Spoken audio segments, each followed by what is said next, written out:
Assalamualaikum warahmatullahi wabarakatuh. Nama saya Nisa Arwan, NIM 5171000723 dari kelas pariwisata B.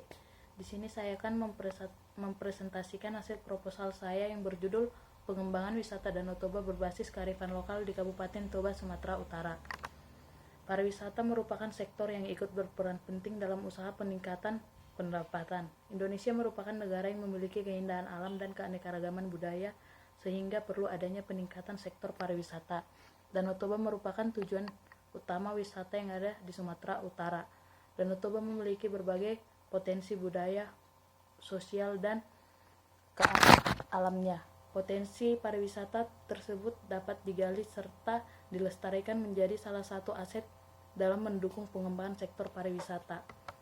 Pengembangan wisata Danau Toba tidak terlepas dari kerjasama dan usaha pemerintah dan masyarakat untuk selalu menjaga dan melestarikan aset yang sudah ada.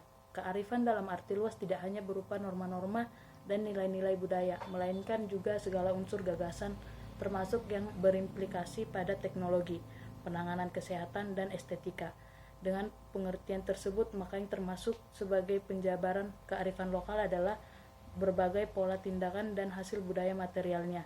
Dalam arti yang luas itu, maka diartikan kearifan lokal itu terjabar dalam seluruh warisan budaya, baik yang tangible maupun intangible. Pengembangan wisata Danau Toba berbasis kearifan lokal sangat memiliki peluang yang besar, dikarenakan Sumatera Utara merupakan provinsi yang sangat istimewa. Banyak keindahan alam yang penuh pesona terhampar di setiap kota, kabupaten, dan bahkan kecamatan. Tradisi, adat istiadat, serta budaya khasnya menambah takjub siapa saja yang menjelajahinya. Keunggulan itu menjadi modal utama Sumatera Utara berani berkompetisi dengan kota-kota wisata di berbagai provinsi. Pariwisata berbasis kearifan lokal menjadi primadona ekonomi alternatif yang paling utama. Yang pertama, strategi pengembangan merupakan alat untuk mencapai tujuan dan merupakan respon secara terus-menerus maupun adaptif terhadap peluang dan ancaman eksternal serta kekuatan dan kelemahan internal yang dapat mempengaruhi organisasi.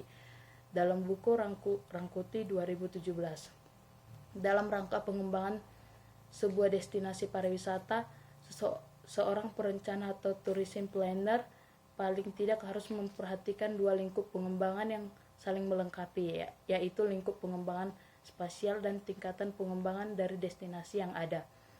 Yang kedua, produk wisata sebagai upaya memahami pengembangan destinasi wisata secara umum, maka penelitian ini juga mengadaptasi kerangka atribut destinasi 6A dari Bu Halis 2000, yaitu terdiri dari atraksi, accessibility, amenitas, available package, activities, dan ancillary service.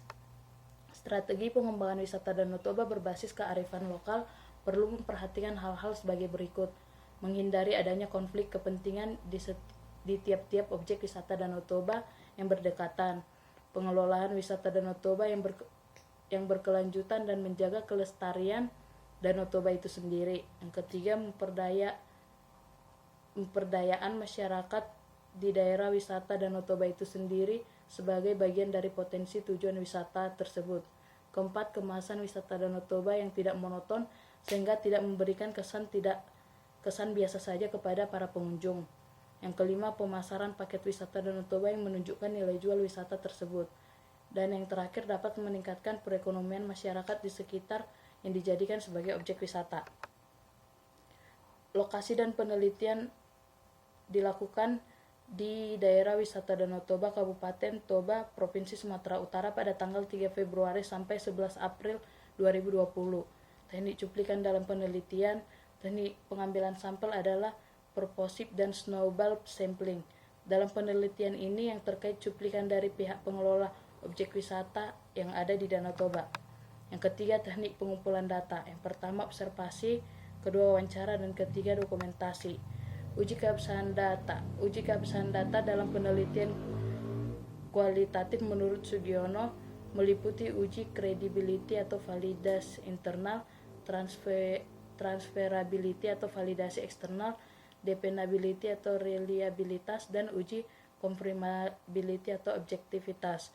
Dalam penelitian ini digunakan uji kredibilitas untuk menguji keabsahan data. Uji kredibilitas data dilakukan dengan perpanjangan pengamatan dan triangulasi. Berikutnya metode analisis data. Dalam penelitian ini, penulis menggunakan teknik analisis SWOT untuk menganalisis kekuatan, kelemahan, peluang, dan ancaman dalam pengembangan wisata. Analisis SWOT adalah alat analisis yang pada umumnya digunakan untuk memuaskan strategi suatu aspek yang ada. Analisis ini didasarkan pada logika yang dapat memaksimalkan kekuatan atau strength dan peluang atau opportunities, namun secara bersamaan dapat meminimalkan kelemahan atau weakness dan ancaman atau threats. Analisis SWOT mempertimbangkan faktor lingkungan internal serta faktor lingkungan eksternal. Menurut Rangkuti tahun 2017 halaman 19-20 dalam Ismayanti 2010. Sekian hasil presentasi saya. Jika ada yang kurang atau masukannya bisa ditambahkan. Terima kasih.